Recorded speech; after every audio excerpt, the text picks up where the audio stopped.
et bienvenue dans notre émission Studio 5 en direct du deuxième salon de la gastronomie des Outre-mer. Un salon, vous le savez, organisé par quelqu'un qu'on ne présente plus, Madame Babette de Rosière. Babette de Rosière, bonjour. Bonjour. Et puis d'abord, merci à vous d'avoir accordé une petite place à OM5, ici oui, au deuxième salon de la gastronomie. C'est une petite télé qui a du mérite.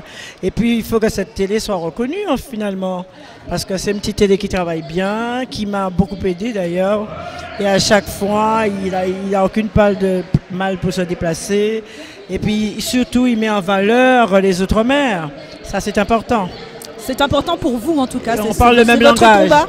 Comment? C'est votre combat, la mise en valeur des Outre-mer. Écoutez, mon combat de toujours. De toute façon, toute ma vie, j'ai parlé des Outre-mer. Toute ma vie, je n'ai fait que des choses pour valoriser l'Outre-mer.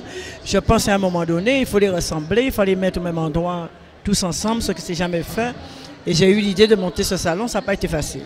Ça n'a pas été facile.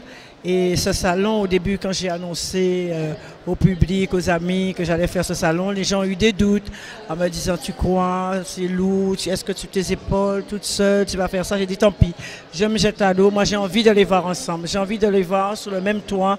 Et j'ai envie de voir toute cette culture diversifiée au niveau de la cuisine ensemble, pour montrer à l'Hexagone, à l'international, que nous avons les mêmes produits, nous utilisons les mêmes épices, mais nous ne cuisinons pas de la même façon et nous avons une culture différente tout en étant ultramarins. Ouais. Donc le deuxième salon, le premier salon, ça a été compliqué, je suppose, à réaliser. Le premier salon, c'est toujours très dur. On ne peut pas dire que c'est facile. Pour réaliser un salon comme celui-ci, c'est beaucoup de sacrifices. On travaille sur un an. Donc non seulement c'est beaucoup de sacrifices, mais nos Outre-mer, non seulement ils ont du talent, mais il faut les séduire, il faut leur faire comprendre que c'est pour leur bien, il faut leur faire comprendre que c'est le moment, quoi. C'est maintenant qu'il faut s'affirmer, c'est maintenant qu'il faut avoir un autre endroit. C'est un travail compliqué, ça? Très compliqué, mais j'ai quand même réussi, je pense, parce qu'ils m'ont fait confiance à la première édition. Ils étaient 15 000 à venir, sans compter les exposants. Et à la deuxième édition, ils sont encore là. On vient d'ouvrir le salon. Vous attendez combien de monde à peu près? Vous pensez qu'il y aura combien de monde à peu près cette année? Je ne sais pas, je pense qu'on va doubler. Je pense. On va doubler l'année? Je pense.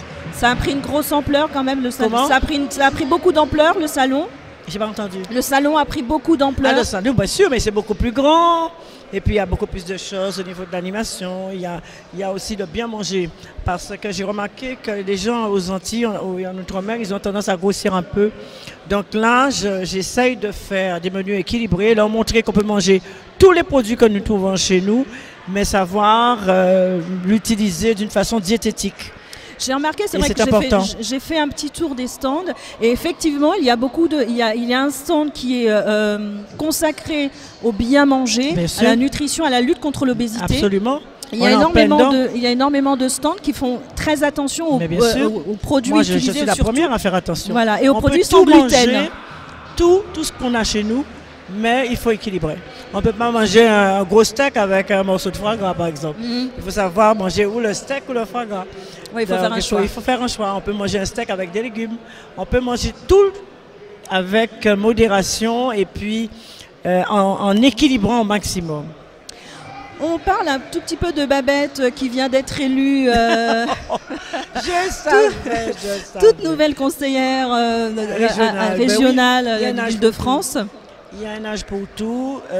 Vous savez, en 2010, j'ai soutenu Valérie Pécresse comme sympathisante. Parce que je voulais le faire, parce que c'est une femme qui, pour moi, à mes yeux, a le sens de l'éthique. C'est une femme qui fait ce qu'elle dit. C'est pas quelqu'un. Et ce que j'aime avec elle, elle a un franc-parler.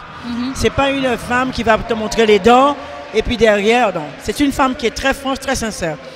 Donc ça s'est très bien passé en 2010. Elle n'a pas réussi. Et là, cette année, je me suis dit, je viens la soutenir. Et je l'ai soutenue, ça y est, on a réussi. Elle est là. Et puis elle m'a confié la cité de la gastronomie. Je reste toujours dans mon domaine. Ouais. Et dans cette cité de gastronomie, je mettrai les Outre-mer. Ouais. Il y aura toutes les régions de France. Le terroir français copieux et diversifié, y compris les Outre-mer. Ah bah parfait, c'est la question que j'allais vous poser en fait. Il y a énormément d'ultramarins effectivement en Île-de-France. Et ma question c'était de savoir ce que vous pensiez faire pour eux en particulier dans votre domaine. Justement, mon domaine c'est la cuisine. Et il y a un gros problème. Il y a beaucoup de jeunes qui voudraient s'orienter vers la cuisine, mais ils ne sont pas formés. Donc, je vais les former. Il y aura un apprentissage, une formation et en plus l'emploi au bout. Parce qu'il y a 100 000 emplois à créer en Île-de-France. On peut loger 100 000 jeunes. Donc, il faut les aider parce que ces jeunes-là sont perdus. Ils sont perdus, ils sont pas... Même moi, quand j'ai mon restaurant, il y a un jeune qui se présente. Je ne peux pas l'embaucher, il n'est pas formé. Il ne connaît pas le métier, alors que c'est un métier qui a énormément de débouchés. Donc, c'est ça que je fais. Mon devoir, ça va être ça. Commencer par leur faire comprendre qu'il y a un choix à faire. Il n'y a pas que l'administration qui compte. Il y a des artisans qui gagnent bien leur vie. On peut les orienter d'après ce qu'ils aiment. Et en plus, ce qui est bien, c'est que Valérie Pécresse va ouvrir aussi la formation aux seniors. Parce que nous, quand on a passé un certain âge, on est bon à jeter aux orties. Plus maintenant, celui qui a été boulanger, qui est à la retraite et qui veut s'orienter par exemple vers la mode, eh bien, il pourra faire une formation. Voilà. Oui, c'est important d'aller vers ses passions. On ne reste pas toujours dans un même métier toute sa vie. On peut avoir des passions à n'importe quel âge. Moi, ma passion, au départ, j'ai commencé par faire une licence d'histoire-géographie. Eh ben, j'ai laissé tomber pour la cuisine. Voilà. Comme quoi, quand un enfant décide de faire quelque chose, il ne faut pas l'obliger à faire autre chose. Moi, ma passion, c'était la cuisine. Pourtant, je n'ai jamais cuisiné chez ma grand-mère. Jamais. Et j'ai appris toute seule à faire la cuisine. Donc, c'est une vraie passion. Et puis, la cuisine, c'est inné. On voit qu'on est au salon de l'outre-mer, on entend les Tahitiens, on entend la musique. On ne les voit pas danser, mais on les entend en tout cas. C'est formidable. Merci, Madame Babette de Rosière, d'être venue jusqu'à nous, jusqu'à Web5. Et je souhaite une longue vie à Web5 TV. Et si les patrons du CSA ou le ministre de la Culture m'entendent, j'espère qu'ils feront un geste pour Web5 TV. C'est notre télé des Outre-mer. Merci beaucoup, à bientôt.